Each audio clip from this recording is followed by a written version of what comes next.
სახელითა მამისაითა და ძისაითა და წმინდისა სულისაითა. მე მგონი, ვინც წირვაზე გულის წყურით იდგა და სხვანაირად არ უნდა იყოთ წირვაზე. ყველას გახსოვთ საკმაოდ მძიმედ მოსასმენი საშინელი სიტყვები ქრისტესი.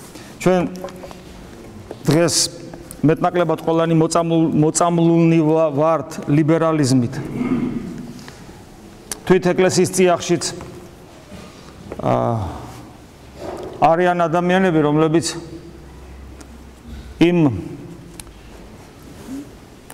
მართლმადიდებლური სწავლებიდან გამომდინარე, რომ ღმერთი არავის არ სჯის და რომ ღმერთი სიყვარულია,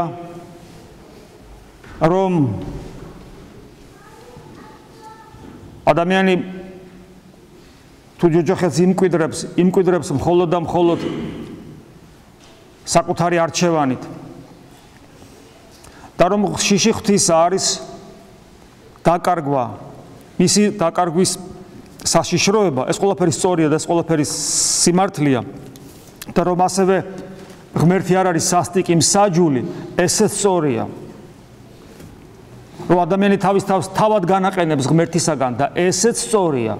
მაგრამ ეს ყველაფერი არის სწორი, აქედან ჩვენი დაცემული ბუნება, მოწამლული ლიბერალიზმის რაღაც, ლიბერალიზმი თავისუფლებას ნიშნავს, ეს ცუდისულაც არ არის, მაგრამ ეს ერთგვარი ტექნიკური ტერმინად იქცა, რომელიც ახალ სოფხედველობად წარმოჩინდება დღეს სამყაროში, აი ეს ყოველივე შერწყმული დაცემულ ადამიანურ ბუნებასთან ქმნის ერთგვარ გულარხეინ და უდარდელ დამოკიდებულებას სულიერი ცხოვრებისადმი. და ეს ყველაფერი თარგმნილია ესე. ღმერთი სიყვარულია, ამიტომ ყველანი ვცხონდებით. და რადგან ყველანი ვცხონდებით, სასშიც არაფერია. და რადგან სასში არაფერია, მას დაგვრჩა მხიარულება, უდარდელობა, ღვაწლის არ ქონა, ქრისტიანულ ცხოვრებაში არ ჩაღრმავება და ზედაპირული დამოკიდებულება ყველაფერი ქრისტიანულისადმი. დაწყებული პირადი ლოცვებიდან დამთავრებული ღვთისმსახურებით, ლიტურგიკული ღვთისმსახურებით, ანუ საერთო ღვთისმსახურებით და ასევე ადამიანებთან მიმართებაში და რომელიც ძალიან კარგად ვლინდება ეს ყველაფერი ადამიანთან მიმართებაში, იმიტომ რომ ექსტრემალურ სიტუაციაში ადამიანი საკუთარ თავს აავლენს, არა როგორც ქრისტიანი, არამედ როგორც დაცემული არსება.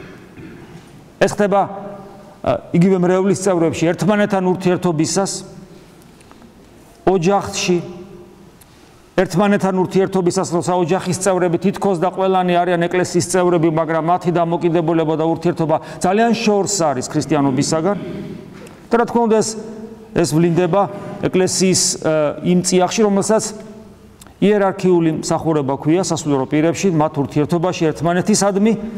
მათი დამოკიდებულება, როგორია ვთქვათ, საინტერესოა საერთო ცხოვრებისადმი, ყოფითი ცხოვრებისადმი და მათი დამოკიდებულება მრევლისადმი. აი ამ ლიბერალური სულის, რომელიც თითოეულ ჩვენთაგანში სამწუხაროდ ძალუმად შემოდის, მათ გასაგონად კიდევ ერთხელ მე მინდა რამ ერთი-ორი მუხლი ამოვიკითხო დღევანდელი ლუკას მამათეს სახარებიდან, რომელსაც უფალი ეუბნება არა მხოლოდ ძველი აღთქმის ადამიანებს, რომლებიც რელიგიური ცხოვრებით ცხოვრობდნენ, მაშინ ეს არ დაიწერებოდა წმინდა წერილში, იმიტომ რომ რაც კი წმინდა წერილში წერია, როგორც პავლე მოციქული მოამცნობს, ყველაფერი ჩვენ სამოძღვრებლად არის დაწერილი, ეს სიტყვები ეკუთვნის თითოეულ ჩვენთაგანს, თითოეულ აქ მდგომარეს, რა თქმა უნდა განსაკუთრებით სასულიერო პირებს. ერთი-ორი სიტყვა მხოლოდ. ძალიან მძიმეა. შენდობას ვითხოვ, მაგრამ მე ჩემი სიტყვები არ არის. ეს არის სიტყვები იმისი, ვინც არის განხორციელებული სრულყოფილი სიყვარული. ნახეთ ეს სიყვარული როგორი მჭრელია. ვაი თქვენ და მწიგნობარნო და ფარისეველნო ორგულნო. უცნაურია. რატომ არის მწიგნობარი, რომელმაც ზედმიწევნით იცის წმინდა წერილი? და საღვთო წიგნები, ეს ძველი აღთქმის, მაგრამ გადმოვიტანოთ ახალ აქეთ. რატომ არის ფარისეველი, რომელიც ზედმიწევნითი აღსრულებელია ჟულისა და გადმოვიტანოთ აქეთ და ჩვენ შეიძლება ვიყოთ ესეთები? რატომ შეიძლება იყოს ესეთი ადამიანი ორგულნი? იმიტომ რომ გარეგანი ქრისტიანობა არაფერს ნიშნავს ჯერ კიდევ. იგი აუცილებელია, მაგრამ არასაკმარისი. ამიტომ შესაძლებელია ჩვენ ვიყოთ დიახაც აი აქ მდგომარენი რამდენიმე საათი ვცდილობთ და ეზოში არ გავდივართ, არ საუბრობთ ერთგვარ რაღაც ესეთ სალონურ ურთიერთობებისთვის არ მოვდივართ ანჭორაობისათვის გარეთ თქვენზე მაქვს საუბარი და არა იმაზე ვინც ახლა გარეთ დგას შეიძლება და ამგვარად იქცევა არამედ ჩვენზე რომლებიც აი ესე ამგვარად გულმოდგინეთ აქ დგავართ მაგრამ აი ჩვენ შეიძლება ეს სიტყვები გვეკუთვნოდეს იმიტომ რომ ფარისევლები ჩვენზე უფრო გულმოდგინენი და მწიგნობარნი ჩვენზე უფრო განათლებულნი იყვნენ საღვთო წიგნებში და აი ორგულნო აი თქვენ და მწიგნობარნო და ფარისეველნო ორგულნო და მე თქვათ აგძელებს იცი დაახლოებით შინაარსი რომ გარეგნულად თქვენ პატივს ცემთ იმ წინასწარმეტყველებს მათ საფლავებს ამკობთ მაგრამ სინამდვილეში მათი მკვლელების შთამომავალნი ხარ სიტყვები ძალიან მძიმეა აი მაგალითად რა სიტყვებს მიმართავს უფალი სიყვარული რა სიტყვებით მოიხსენებს რელიგიურ ადამიანებს გველნო ნაშობნო იქედნეთანო იქედნეთეთ საშნელი სახეობა გველისა როგორც ამბობენ მე არ მინახავს გველნო ნაშობნო იქედნეთანო ვით არ მე განერნეთ სასჯელს ამას გეჰენიისას მე ძალიან როგორც არ უნდა განმარტო ეს ადგილი როგორი ლიბერალური სულისკვეთებითაც არ უნდა ეს ადგილი როგორც არ ლიბერალური სულისკვეთებითაც არ უნდა განმარტო ეს ადგილი რომ ღმერთი სიყვარულია და ჯოჯოხეთია თითქმის და არ არსებობს ეს სიტყვები მაინც წარე და მძიმეა თუ ადამიანი თავის თავთან მარტო დარჩება და აი ეს სიტყვები გულის გულში ჩაუვა გველნო ნაშობნო იქედნეთანო მიმართავს რელიგიურ და ღვთისმეტყველებაში გაწთვნილ ადამიანებს მე შეგნებულად თქვი გაწთვნილი ადამიანი ჩვენ საკუთარ თავს წვთვნით მაგრამ ეს ძალიან შორს არის ეს წვთნა ნამდვილი სულიერებისაგან და ნამდვილი განათლებისაგან მე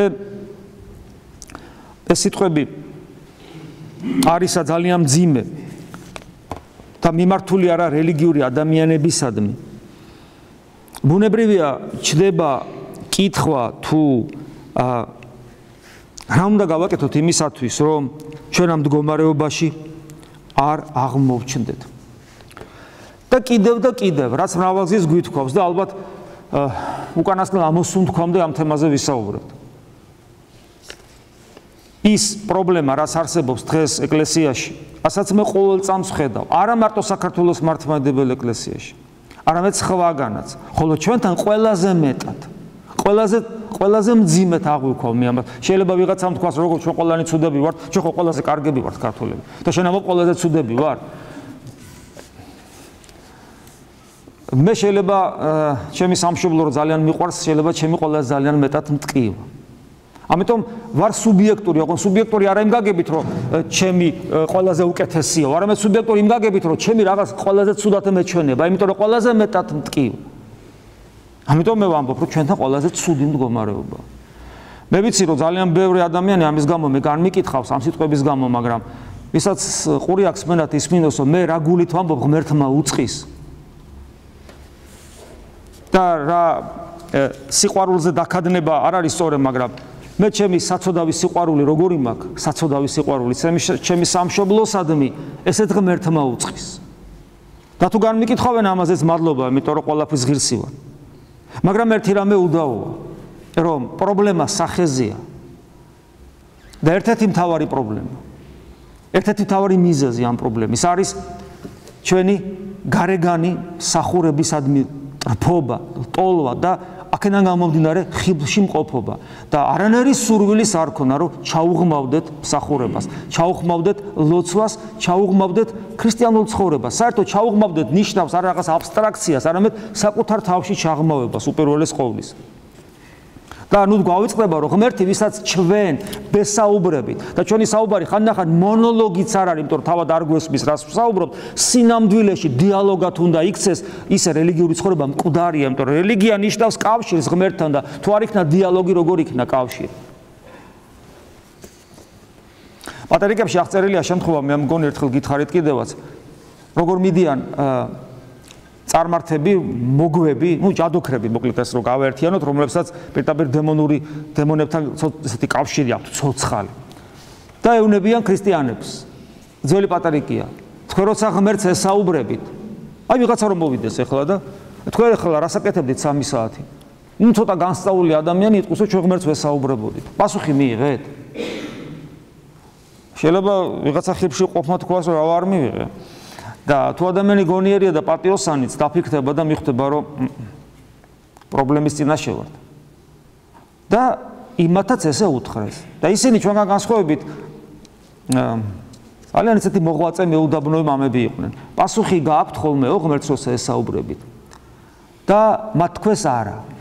და მაშინ ამ მოგვებმა თუ ჯადოქრებმა უთხრეს, რომ მაშინ თქვენი სარწმუნოება სწორი არ არის. თქვენი ღმერთი არსებობს საერთოდ. და წავიდე. და სინეს. ეხლა ესენი დარჩენ და ამბობენ. შეიძლება და იმათ ეს გამოცდილება აქვთ ლოცვაზე, ან რაღაც ქმედებაზე, თქვათ, რაღაც ქმედებაზე პასუხი. და ესენი ამბობენ მამები, რომ მართალია ისინი პასუხს, რადგან არიან ფაქტიურად ეშმაკის თაყვანისმცემლები ბოროტისგან იღებენ, მაგრამ მათ ხომ ჩვენ სიმართლე გვითხრეს. და როცა ჩვენ პასუხს და თუ ჩვენ პასუხს არ ვიღებთ, ეს ხო ნიშნავს, რომ ჩვენი სარწმუნოება მკვდარია და სიცოცხლე მოკლებული. და რომ ჩვენ კავშირი ღმერთთან არ აგვაქვს. თქვენ შეიძლება იკითხოთ, რომ რას ნიშნავს ღმერთთან კავშირი.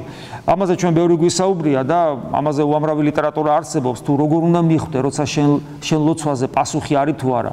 ეხლა ყველამ შეიძლება ვერ მიიღოს პასუხი, როგორც აბრაამს ესაუბრებოდა, როგორც კაცს ღმერთი, როგორც მოსეს ესაუბრებოდა და ასე შემდეგ. შეიძლება ეს ძალიან მაღალი დონეა და შეიძლება ესე გლოსოლალით, ანუ სიტყვით პასუხი ვერ მიიღო, შეიძლება.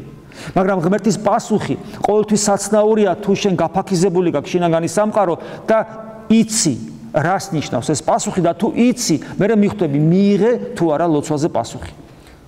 მოკლედ ზოგადად რო ვთქვათ, თქვენ რო აქედან გადიხართ, თქვენ თუ მიყვებათ ქრისტიანული სათნოებები თქვენს გულში სიმშვიდის, სინანულის, საკუთარი უღრისების განცდით, ღმერთთან ყოფნის დიდი მწველი სურვილით, მოყვასის საოცარი სიყვარულით, მზაობა იმისა, რომ ყველა გამრტყმელს მეორე ლოყა მიუშვირო და ასე შემდეგ, ქრისტეს მოწაფეობით თვით მოწამეობამდე სისხლის დაღვრით სურვილით, რომ დაამოწმო ქრისტეს ჭეშმარიტება და ასე შემდეგ და ამავე დროს ყველასთან მზათა ხარ განერთხო ყველას ძილში და უპირველესი სათხოვარი რომ ჯოჯოხეთის ფსკერიდან ამომიყვანე, არა ის რომ ეს მასწავლე, ეს მომეცი, ის მინდა და ასე შემდეგ, არამედ წარწყმედი შვილი ვარ, უფალო ჯოჯოხეთის ფსკერიდან ამომიყვანე, თუ ეს განწყობები და ამა ყველაფერთან ერთად დიდი სიხარული. ამ ყველაფერთან ეს ყველაფრის ნაზავი თუ გაქვს და თუ მიყვება, ეს პასუხია ღმერთის. და როდესაც ჩვენ და მათ თქვეს, რომ ესე იგი ჩვენ არასწორად ვცხოვრობთ და შესაბამისად პასუხი არ აგვაქვს ღმერთისაგან და მისგან მხილებულნი, ესე იგი სხვანაირად შეხედეს თავიანთ სულიერ ცხოვრებას. და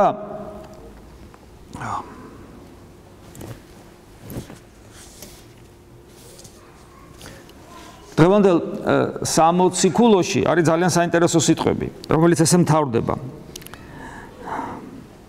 ასე იგი ვიღაცა რო გნახავთო თქვენო აქ ამ შემთხვევაში ამ წერილის ეს არის კორინთელთა მიმართ პირველი ეპისტოლე მე-14 თავი, ამას სიუჟეტს და შინაარსს მნიშვნელობა არ აქვს, ფინალია ძალიან საინტერესო. აი რომ მოვლენ და გნახავენ და გინახავენ, ნახეთ? დავარდეს ვინც გნახავს თქვენ. თან მანამდე არის რომ დაფარულნი გულისა მისისანი განცხადდნენ, ანუ ესეთი ადამიანი რომელიც შედის და თქვენს მსახურებას ნახავს, მისი გულის დაფარულის რახვარი განცხადება, ანუ ღვთისმადლის შეეხება და დავარდეს პირსა ზედა თვისა, ანუ მუხლი მოიდრიკოს დაბლა ესე იგი თაყვანისცეს ღმერთსა თქვენ რო დაგინახავენ, თქვენ მსახურებას რო დაინახავენ. აი მოდი ასე ვთქვათ, ჩვენ ვწირავთ, აი ვიღაცა შემოვიდა უცხო, რომელიც ეკლესიური არ არის და თქვენს წირვას რო დაინახავს, თქვენ წირვაზე დგომას რო დაინახავს, ჩვენს ჩვენს წირვასო დაინახავს. თაყვანის ჯერ გულის თავის გულის რახვებს დაინახავს, ანუ მადლი შეეხება, მერე დავარდება ღმერთს თაყვანს სცემს და აღიაროს ვითარმედ ნამდვილვე ღმერთი თქვენ შორისაც. ხედავთ, როგორი უნდა იყოს ჩვენი მსახურება და როგორი კავშირი ღმერთთან, რომ უცხო ადამიანის შემომსვლელი დაგვინახავს, ჯერ ის ღმერთს ვერ ხედავს, ჩვენ დაგვინახავს რა. იმ წამსვე მადლით აღვისება და თავის გულს დაინახავს, თაყვანს ასცემს ღმერთს დავარდება რა მიწაზე დაბლა და იტყვის რომ ამათში არის ნამდვილად ღმერთი. რა უნდა გავაკეთოთ იმისათვის, რომ ჩვენ ამ მდგომარეობაში აღმოჩნდეთ და მოვიდეთ. აი დღეს კიდევ 60 ქულოში ესეთი რამე ამოვიკითხეთ, ეს კორინთელთა მეორე ეპისტოლია. როგორები უნდა ვიყოთ? ღმერთთან სიახლოვე რო გვაქვს, ეს რას ნიშნავს? თქვენ ტაძარნი ღმრთისა ცხოველისანი ხართ, ვითარცა თქვა ღმერთმა, დავიმკვიდრო და ვიქცეოდე მათ შორის და ვიყო მე მათთა ღმერთ და იგინი იყვნენ ჩემ და ერად. და ვიყო მე თქვენ და მამა და თქვენ იყვნენ ჩემ და ძებ და ასულებ. იტყვის უფალი ყოვლისამპყრობელი.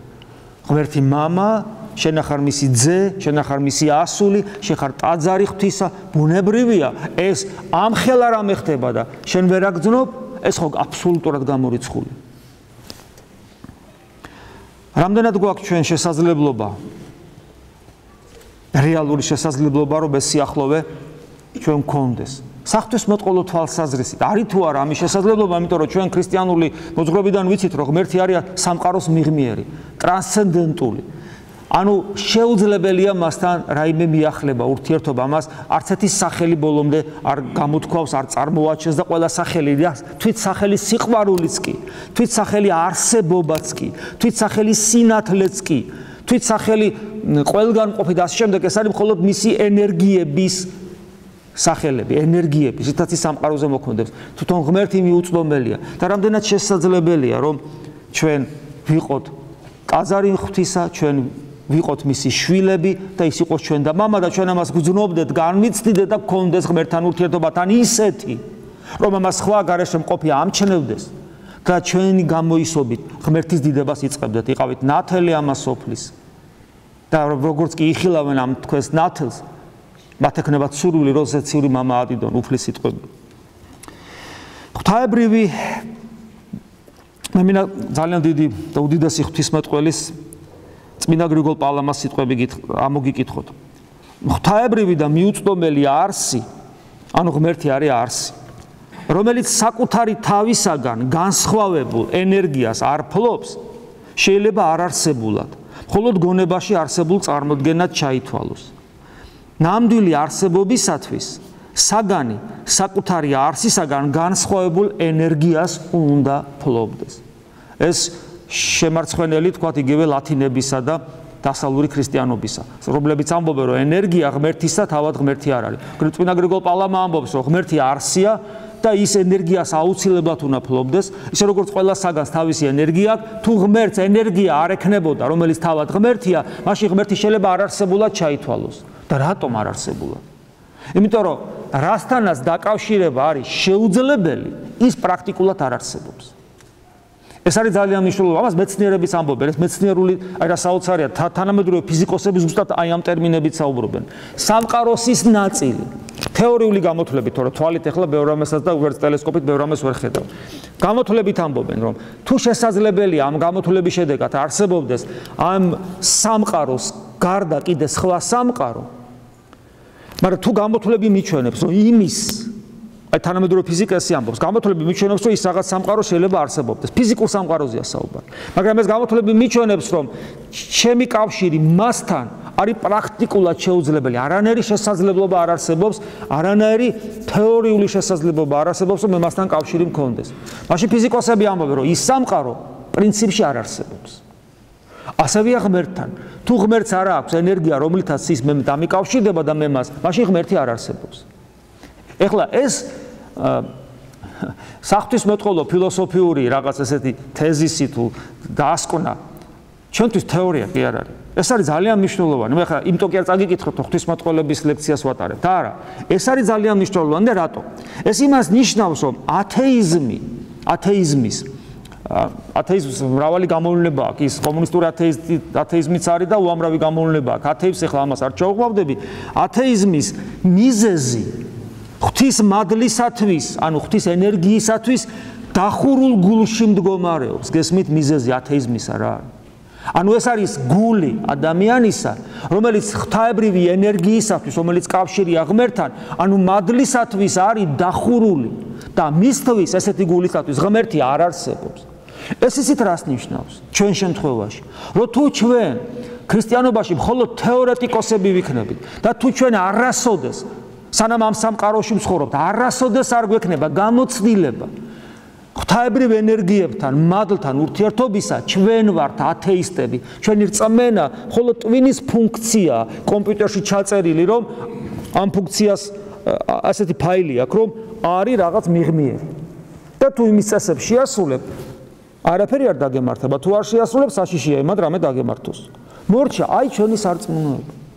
ამიტომ ჩვენი ნებისმიერი საუბარი მარადილ სიცოცხლეზე, სულის უკვდავებაზე, სასამოთხეზე, ჯოჯოხეთზე, ღმერთთან ურთიერთობაზე, თუ მხოლოდ ტვინის ფუნქცია დარჩა, ჩვენ ვართ ათეისტები, იმიტომ რომ რეალური კავშირი ღმერთთან არ აგვაქვს რა, ჩვენთვის ღმერთი არ არსებობს. ანუ ჩვენთვის უკვე აქ არის დაწყებული ჯოჯოხეთი.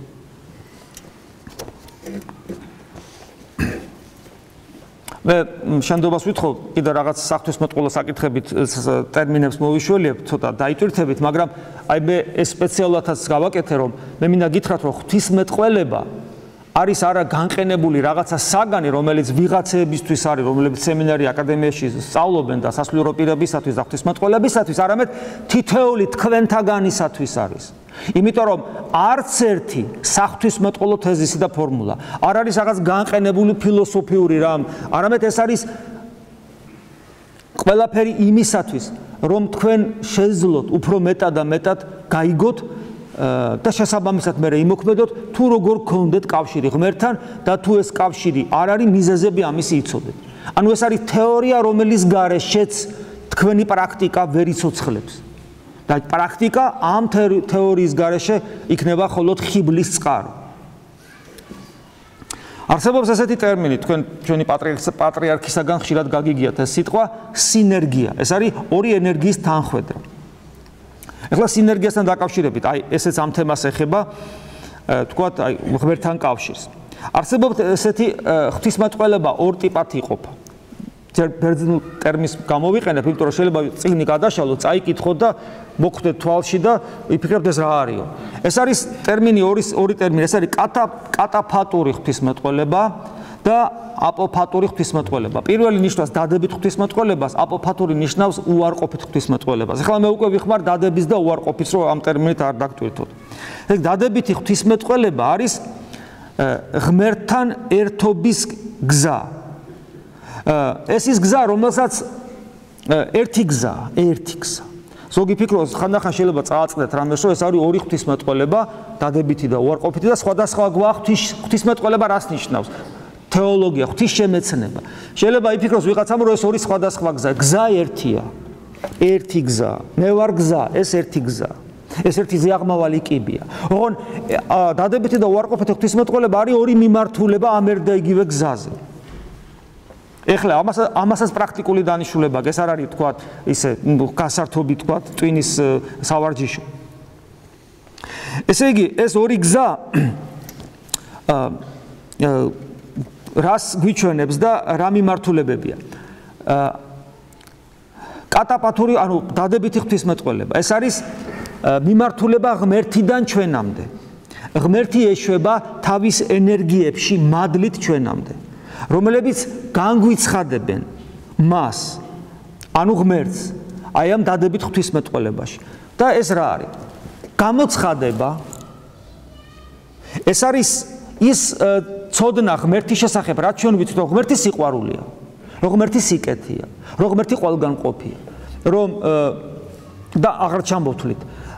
ყველაფერი ის, რაც ღმერთის შესახებ ვიცით გამოცხადებიდან, ყველაფერი ეს არის, რომ ღმერთი ადამიანად მოვიდა, განკაცნა, გამოგვიხსნა, ყველაფერი ეს არის დადებითი ღვთისმეტყველება, რომელიც არის ჩამოშვებული ზემოდან ქვემოთ. ამ დადებითი ღვთისმეტყველებას უამრავი გამოვლინებები აქვს. აი მაგალითად, ჩვენ გვავართ ტაძარში. ტაძარს თავის ფორმები აქვს. ჩვენ ვისმენდით გალობას, ჩვენ ვისმენდით საკითხავებს, რომლებიც წმინდა მამების მიერ შედგენილია, სულიწმინდით გამზნობილი წმინდა მამები. ჩვენ უყურებთ ხატებს, რომელიც ასევე ღვთისმეტყველება აღვღო ფერებში, არა ასოებში, არამედ ფერებში და ასე შემდეგ. ეს ყველაფერი არის დადებითი ღვთისმეტყველების შედეგი, ანუ ღმერთის გამოცხადება ადამიანამდე. მაგრამ იმისათვის, რომ ჩვენ ღმერთთან ერთობა გქონდეს, ეს საკმარისი არ არის. არსებობს მეორე ღვთისმეტყველება, ეს არის უარყოფითი ღვთისმეტყველება, რომლის საშუალებითაც ჩვენ ამ კიბეზე ავდივართ, სინერგია რო ვთქვი. ჩამოდის ღმერთი მოგცა გამოცხადება, რომელიც განსხეულდა ყოველივე ამაში, რასაც ჩვენ ხედავთ და შემდგომში ამ კიბეზე, ეს არის ჩამოშვებული კიბე, უნდა ავიდეთ ჩვენ. ეხლა ამას ხას რატო უსვა? იმიტომ რომ ჩვენ აბა როგორ ვართ ხოლმე უცებ გავიხსენოთ, ჩვენ ეს რაც მოგვეცა, გვიხარია, მადლობა, გალობთ, კითხულობთ, თავი მოგწონს, ვიცით ყველაფერი რავა წაიკითხავ და გეცოდინება, იგალობებ, წაიკითხავ, დადგები, ეზიარები, პირს გააღებ, მიიღებ და ეზიარები და მორჩა. და შენ რა უნდა გააკეთო? რასაც ჩვენ ვაკეთებთ, ამას არ მიწყინოთ, შენდობას ვითხოვ, გაწთვნილი ბიოლოგიური არსება, ცხოველიც რაღაცას მსგავს გააკეთებს. იმასაც სპილოებსაც აცეკვებენ ხოლმე, თქვა, რითმით, მუსიკას კი ვერ იგებს, მაგრამ რითმის განცდა აქვს და რაღაც ჩვევები აქვთ. ანუ ჩვენ როგორც ბიოლოგიური არსებები კი არ უნდა ვიყოთ აი ამ ყველაფრის თანამონაწილენი. არამედ როგორც ადამიანები და ჩვენ უნდა ვიაქტიუროთ როგორც ადამიანებად ამ კიბეზე ავიდეთ ღმერთისკენ. და აი ამ ასლას ქვია სწორედ ეს უარყოფითი ღვთისმეტყველება, რომლითაც უერთდები და მაგრამ რო უერთდები, აქ კიდევ ერთი ნიუანსი, ის კვლავ მიუწვდომელ არსად რჩება. არ გეგონოთ რომ ახვალ ამ კიბეზე და მის არს მიწვდები, არა. მიუწვდომელი, ეს რას ნიშნავს? ჩვენი ახსვლა აი ამ კიბეზე არის დაუსრულებელი პროცესი, რომელიც აქ იწყება და ზემოთ მთავრდება, მაგრამ ეხლა ჩვენ რადგან აქ ვარ და რადგან არ გარდავცვლილ ვარ, მადლობა ღმერთს, იმიტომ რომ მეჭება ჩვენ ეხლა რო გარდავცვლილები ვიყოთ, ცხონებულები ვიყოთ, ჩემ თავზე ბოდი ვიტყვი, ჩემი ჯოჯოხეთის გამო, რომელიც აქ მაქვს. ამიტომ აქედან გამომდინარე, ჯერ ამ ცხოვრებაზე ვსაუბრობ, ეს ახსვლა არის დაუსრულებელი პროცესი. ამიტომ ნებისმიერი ადამიანი, სადღაც გულის კუნწულში რომ დაიჭერს საკუთარ თავს, კმაყოფილებაში, რომ აი უკვე რაღაცა დამთავრდა, არ შეიძლება. მუდამ უკმაყოფილება, იმიტომ რაც არ უნდა ზემოთ ახვიდე, მაინც მიუწვდომელია არსი ღვთისა. მაგრამ ამავე დროს უნდა ავიდე. სხვათა შორის, დადებითი ღვთისმეტყველება რო ჩამოდის და დადებითი თუ სინათლესთან ასოცირდება, უარყოფითი ერთგვარად სიბნელესთან ასოცირდება. და იცით, აი გინახიათ მაცხოვრის მიძინების, უბრალოდ ღვთისმშობლის მიძინების ხატი. გაიხსენეთ, ჩვენ არ აქვს სამწუხაროდ მიძინების ხატი, მიძინების ხატში არის ესეთი სიუჟეტი. ამიტომ არის აი ხალწერა არის ღვთისმეტყველება ფერებში. ყოვლადწმინდა ღვთისმშობლის უწმინდესი სხეული არის დაბრძანებული ტახტზე, სული ამოსულია და სულს აქვს არა ღვთისმშობლის სახეს დასვლა, არამედ ბავშვის. ეს ხატწერით ეკლესია გეუბნება, რომ მიუხედავად იმისა, რომ ღვთისმშობელი ასაკით უკვე დიდია, მისი პიროვნება, რომელიც მის სულთანთან აგრძელებს ახლა არსებობას, არის უმანკო.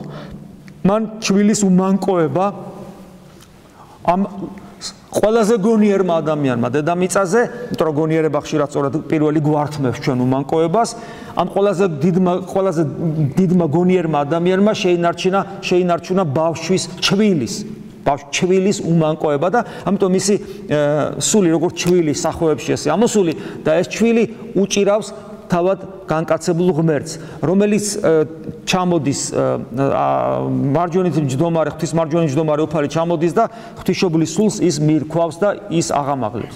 და საინტერესოა აქ მაცხოვრის გამოსახულება როგორია. ჩვილი უჭირავს, მდგომარეობაში მყოფი ღვთისმშობლის სული და თავად მაცხოვარს აქვს შარავანდეთი მთელ ტანზე, რომელიც შრეებად არის და გარეთ არის ნათელი ეს შარავანდეთი, რომელსაც ამ ნათელს მოციქულები ხედავენ. და ეს შარავანდეთი ბნელდება და თუ კარგი იკონოგრაფია ბოლოში არის მაცხოვარს, რაც გარშემო არტყავს, ძალიან მუქი, თითქმის შავი. და მოციქულები უყურებენ ღვთისმშობელს და არა მაცხოვარს. იმიტომ რომ ისინი ვერ ხედავენ მაცხოვარს, ისინი ხედავენ, იმიტომ რომ ის აბსოლუტურ სიბნელეში. ანუ სინათლეშია, იმიტომ რომ სინათლე დადგა ყველგან. მაგრამ ეს სინათლე იმდენად სინათლეა, რომ სიბნელეში გადადეს, აი მზეს რო უყურებ, თვალები დაგიბრმავდება. ანუ ღვთისმეტყველები, აი რომლებიც აი ამ უარყოფით ღვთისმეტყველების ტერმინებით საუბრობენ, ისინი ამბობენ, რომ ისინი ამას კი არ ამბობენ ღმერთი რა არის ღმერთი, ეს მოგვეცა გამოცხადებით. ისინი საუბრობენ იმაზე რაც ღმერთი არ არის. და ამბობენ ღმერთი სინათლეა, ხო ჩვენ ვიცით. ისინი ამბობენ ღმერთი სინათლე არ არის. ღმერთი სიყვარულია, ხო ღმერთი სიყვარული არ არის. ღმერთი არსებობს, ღმერთი არ არსებობს. უარყოფით ტერმინებში საუბრობენ, იმიტომ რომ სიყვარულიც, სინათლეც, სიკეთეც, არსებობაც კი არის დადებითი ტერმინები. იმიტომ რომ ღმერთი გაცილებით მეტია ვიდრე სიკეთე, ღმერთი გაცილებით მეტია ვიდრე სიცოცხლე, ღმერთი გაცილებით მეტია ვიდრე სიყვარული, ღმერთი გაცილებით მეტია ვიდრე არსებობა. ეხლა ალბათ არ გაგიკვირდებათ უკვე, როცა თქვათ ხშირად გვისაუბრია, როგორ ლოცულობენ ისიხასტები. ისიხასტები როგორ ლოცულობენ? აბსოლუტურ ბნელ ოთახში. ზოგი კანდელსაც და სანთელსაც უარყოფს. ხატი თავისთავად უარყოფილი, არაფერი არ ჩანს. სილვან ათონელი ტყობა, რა ვიცი, იმასაც ღამე სქელქუს ჩამოიფხატებდა ესე თავზე. ჩდებიან პატარა სკამზე, მაქსიმალურად დაპატარავებულები. გლახაკის პოზაში და უფალო იესო ქრისტე შემიწყალემე.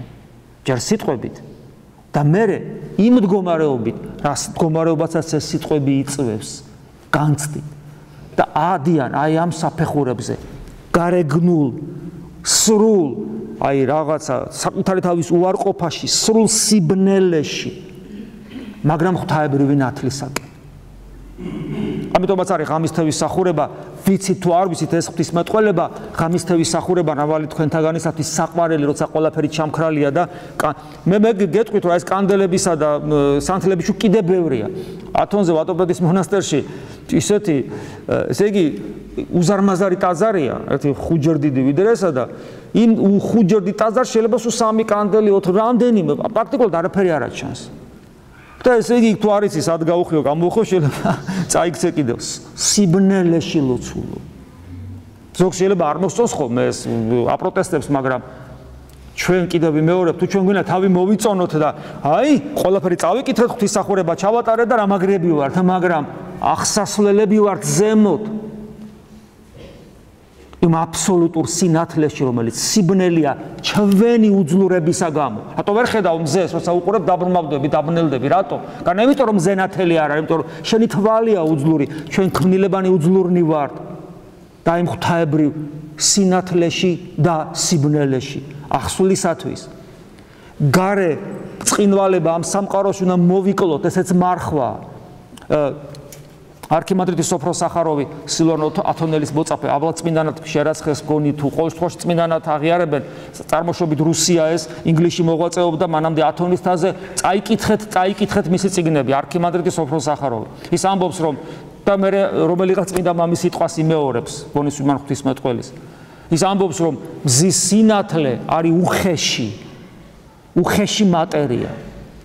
ღვთაებრივ ნათელთან შედარებით, ამიტომ ისიც ხელის შემშლელია ლოცვაში და წარმოიდგინეთ, როცა მზის სინათლე ხელის შემშლელია ლოცვაში. წარმოგიდგენიათ, როგორი ხელის შემშლელი იქნება ლოცვაში, ჩვენი გულარხენი, ტაშფანდურა, სიამოვნებით ახსავსე კომფორტული ცხოვრება და მე გვიკვირს, რომ იცი ლოცულობ და გონება მებნევა ღმერთს, ვერ ხედავ ღმერთს, ვერ განვიცდი. როგორ რანაირად? როცა ჩვენ ბიოლოგიური არსებობას, უპირატესობას ვანიჭებთ, როგორ უნდა განვიცადოთ ჩვენ ღმერთი, როგორ უნდა დავინახოთ ის.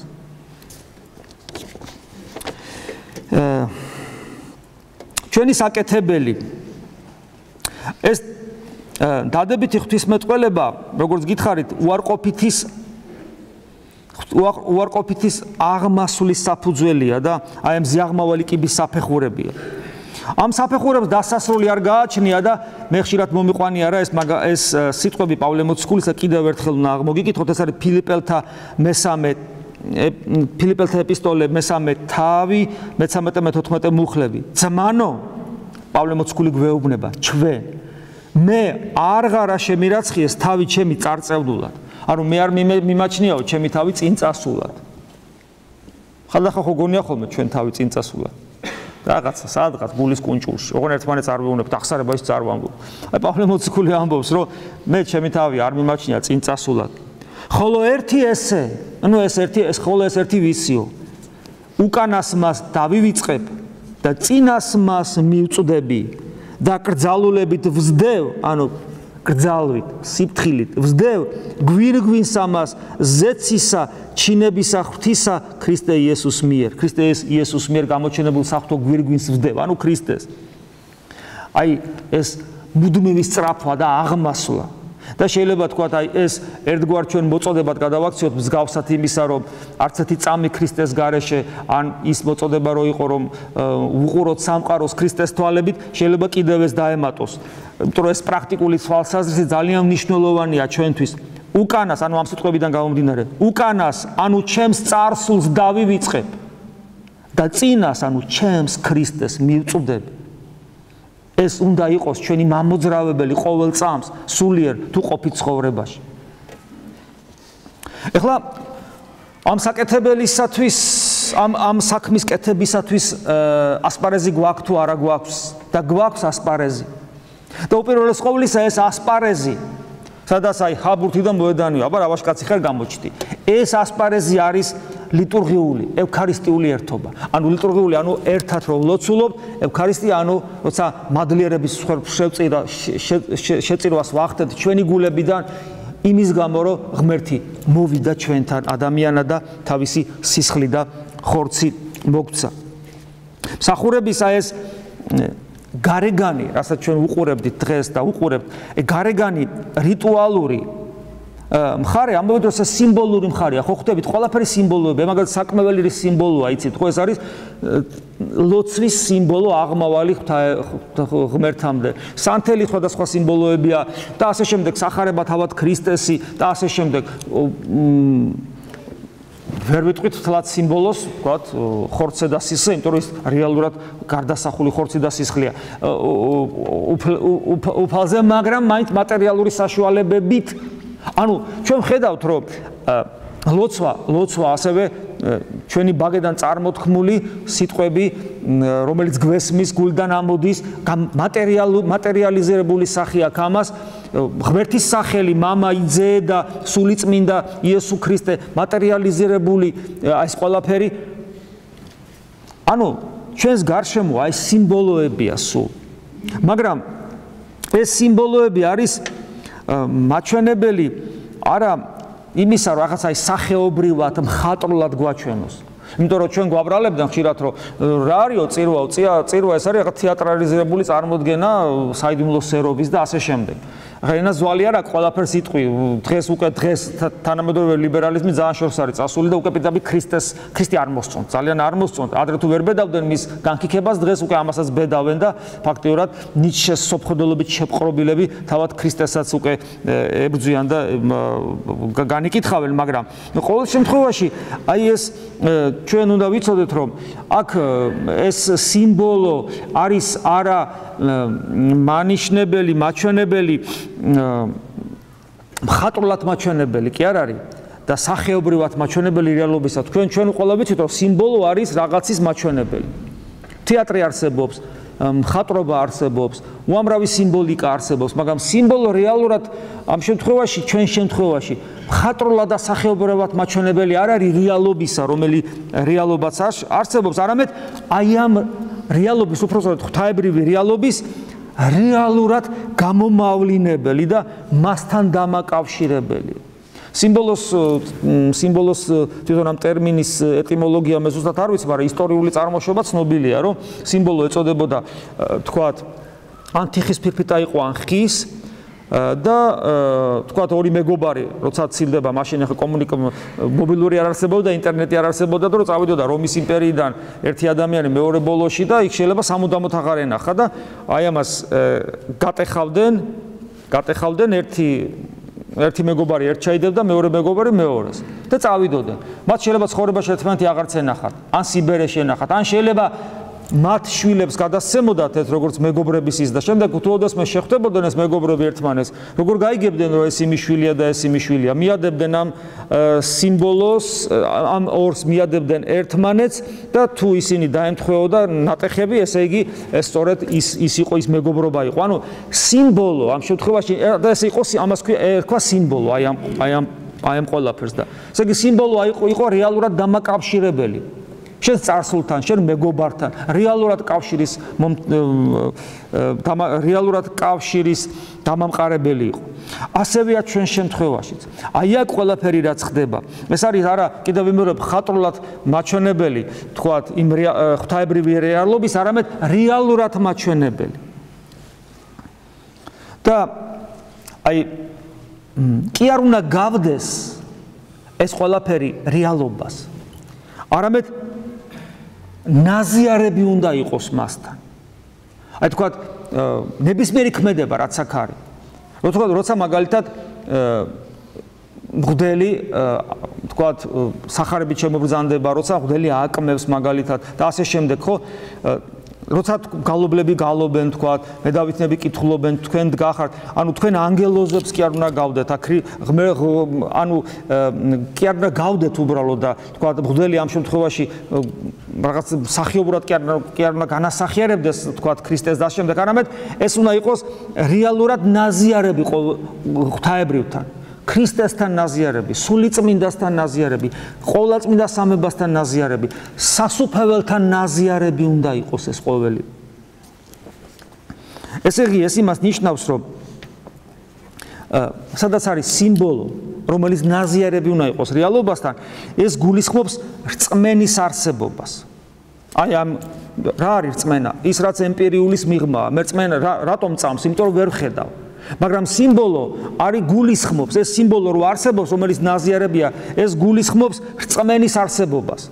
ხოლო რწმენა საჭიროებს აუცილებლად აი ამ სიმბოლოებს, იმიტომ რომ კიდევ ვიმეორებ, რწმენა ისეთი რამის გვწამს, რასაც ხელით ვერ მოკიდებ.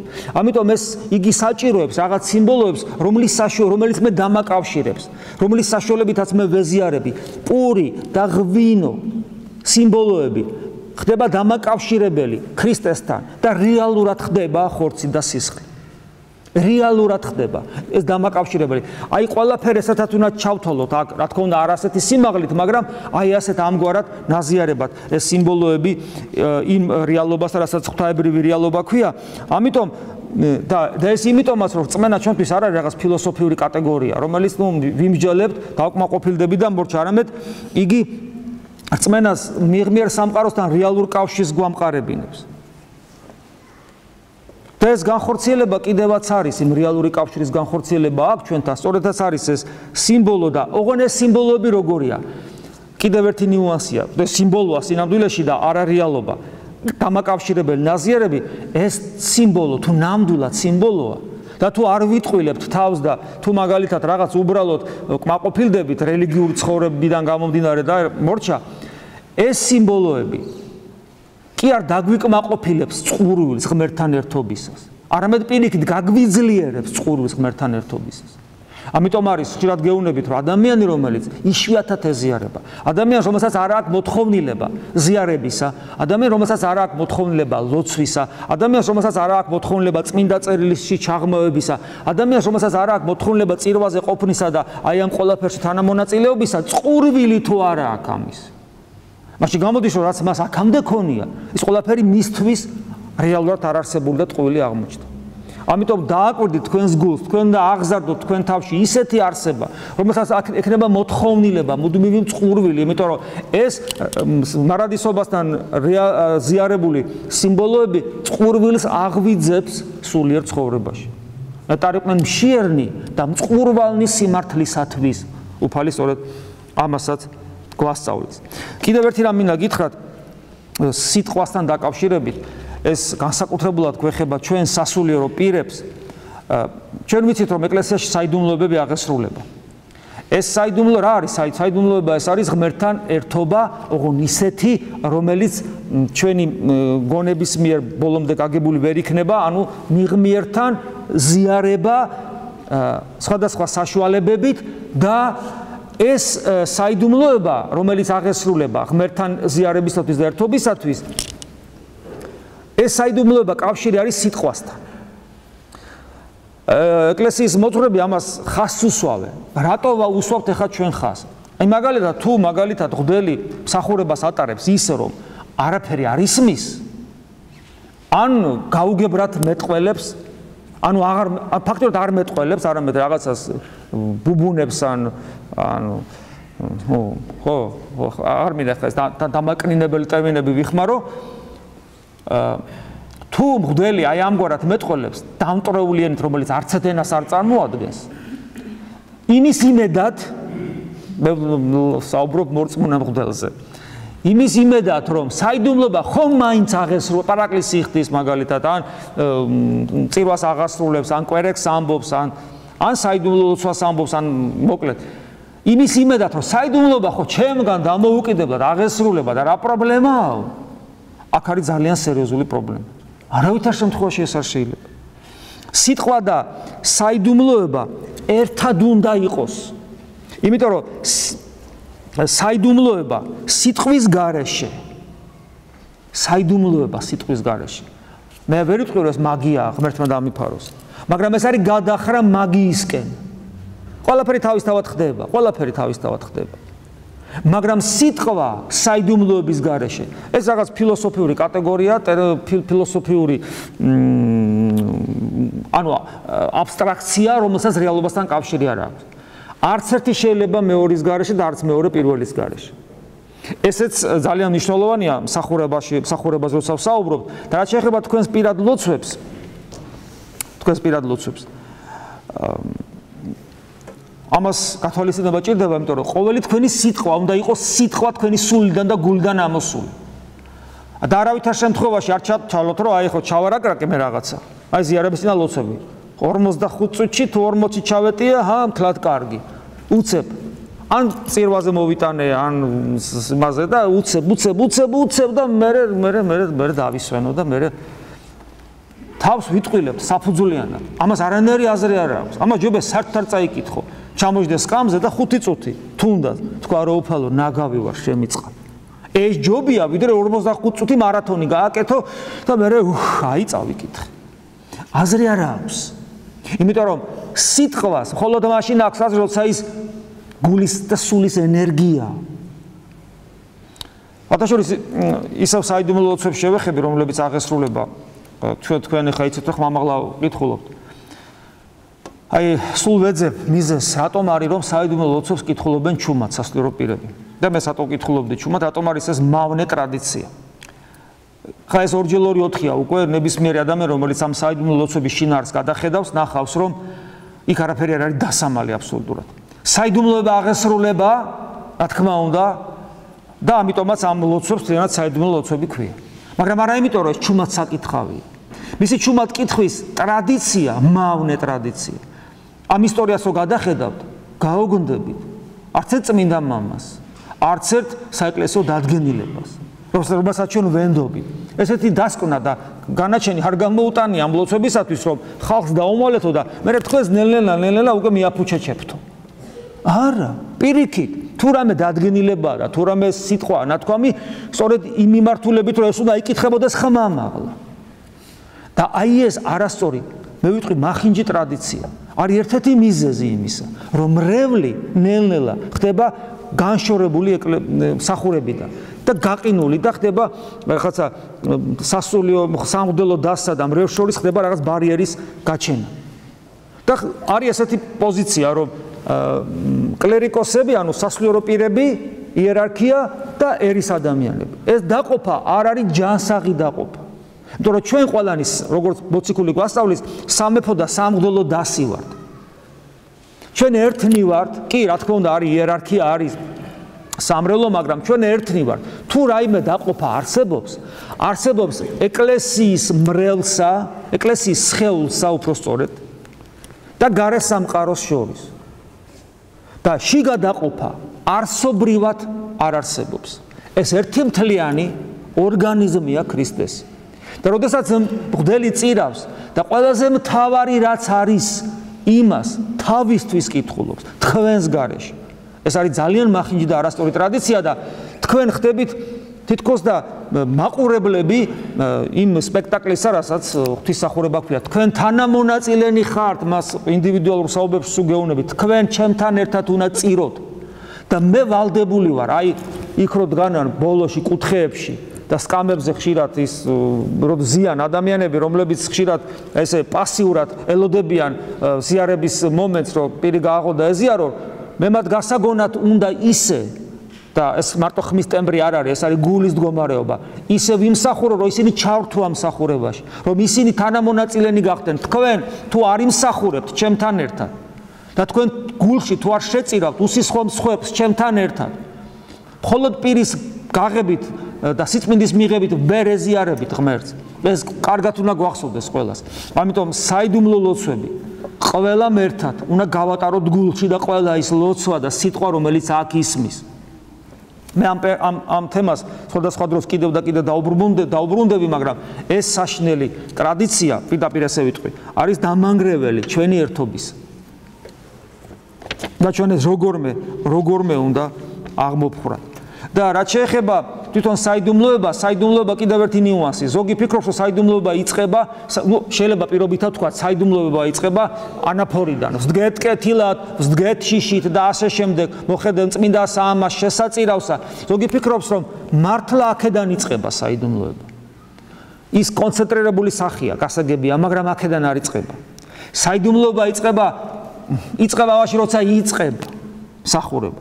როცა იწყება ყველაზე მთავარი, როცა ჩვენი ეკლესია მოგვიწოდებს, რომ ჩვენი ცნობიერება ამაღლდეს იქ, სადაც ჩვენი სამშობლოა, სადაც ჩვენი სამეფოა და საერთოდ სამეფო ჩვენი სამეფო, რომლის მოქალაქენიც ვართ, ეს არ უნდა იქნას განხილული ქრონოლოგიურ თანმიმდევრობაში დღევანდელ მდგომარეობას. ან დღეს ჩვენ მიწაზე ვართ და მოველით ზეციურ სამეფოს და ქრონოლოგიური ესე გაწელილი ფორმა არ უნდა მივცეთ, არამედ ეს ზეციური სამეფო, რომლის მოქალაქენიც ჩვენ ვართ, ის აქვეა დაწყებული.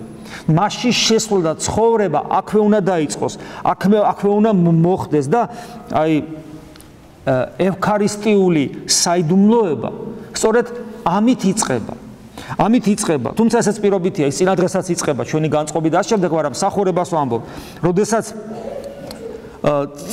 წირვისას მღვდელი სახარებას აღამაღლებს და ამბობს კურთხეულარს მეუფება მამისა და ძისა და წმინდისა სულის. როცა აი ამას ამაღლებელს ამბობს, ამაღლებული სახარებით, რომ ყველამ დაინახოთ ქრისტე როგორც თქვენი ცხოვრების ქვაკუთხედი და თქვენი არსი და მიზანი, თქვენი ადამიანური არსებისა, აი ამ წამიდან ყველანი შევდივართ ერთ საიდუმლოებაში, რომელიც გვირგვინდება ჩვენი ფიზიკური ერთობით ქრისტესთან სიწმინდის მიღებით და ზიარებით. და თუ ეს თლიანი ერთობა არ იქნა დანახული და გათავისებული ჩვენს მიერ, თუ არ ვიქნით თანამონაწილენი ამ ყოველივეს, მაშინ ჩვენ ღმერთს ვერ ვეზიარები და ჩვენში არასოდეს არ გაცოცხლდება ღმერთთან ურთიერთობა და არასოდეს არ გვექნება დიალოგი. და მე ითაც დავიწყე, ვიღაცა რო გკითხავს, რომ კი მაგრამ ღმერთ შენ თუ იცნობ, არ როცა დაინახავ ჩვენ საქციელს და კი მაგრამ შენ ქრისტიანი ხარ და რათ არა გავხარ ქრისტეს, ჩვენ ვერაფერს ვეღარ ვიტყვი.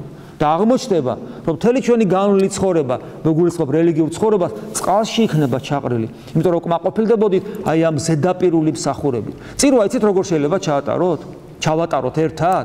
აი ესე. ყველა სიტყვა ვთქვათ, ყველა საგალობელი ვთქვათ, ყველაფერი აღვასრულოთ და ვიტივტივოთ სულ ზემოთ.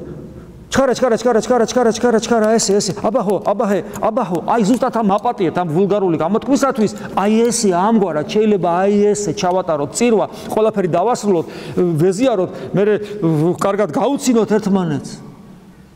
და თქვენ გონიათ ჩვენ უფალს ვეზიარებით?